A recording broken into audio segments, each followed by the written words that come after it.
So much. The looming water crisis in Corpus Christi could now pose a threat to one of our state's and nation's most critical energy hubs. The area's refineries are working to secure alternative water sources to maintain operations. With us now is Carlos Nogueras Ramos with the Texas Tribune to talk about what this means for Texans. Carlos, as always, thank you so much for joining us. Thank you for having me. Okay, so a really interesting data point in your article is that refineries around Corpus are responsible for 5% of the entire country's refined products like gas and jet fuel. So if the water issues don't improve in that area, what, Carlos, will that mean for the industry here in Texas, also the U.S. at large?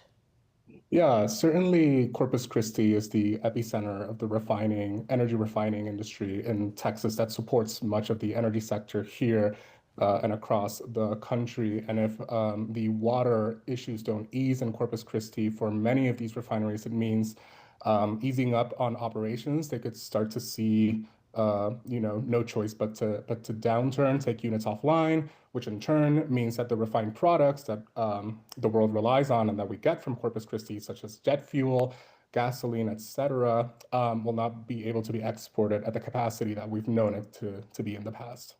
And Carlos, so if production at these refineries is forced to slow or shut down, what immediate impact could we see here in Texas?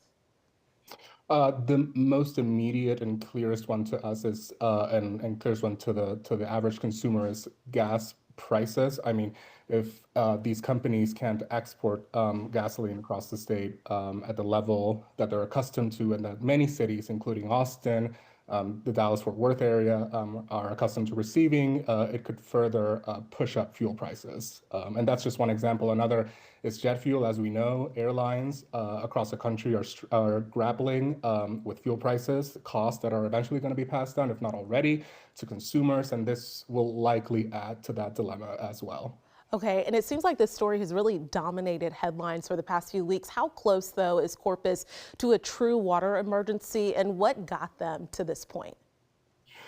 Yeah, the story of how we got here has been years in the making. Corpus Christi hinged this industrial boom that we're talking about today, largely on a desalination plant that never came into fruition. As a matter of fact, the city council axed the project over concerns of its price tag and other environmental concerns as well, or questions that they had. And so this promise of more water just never came to be. And so adding to that is a 5-year drought that has not refilled the very important reservoirs that Corpus Christi relies on to deliver water to their industrial customers, which make up about 50 to 60% of their water supply. And so that's what's gotten us to this point. Where we go from here changes day by day. Earlier this week, we heard from city officials that they were looking into new wells or continue to drill other wells, but they needed state permission to do that, which they hadn't gotten at that point. But just today, we learned from City Manager Peter Zanoni that the state granted the necessary approvals to pull around 40 million gallons of water from Lake Texana, even if it falls below its threshold. Those are temporary solutions. The city itself has said that they, on average, need 3 times more water at any given day from what they're getting now. So the picture as to what's next still remains unclear and uncertain.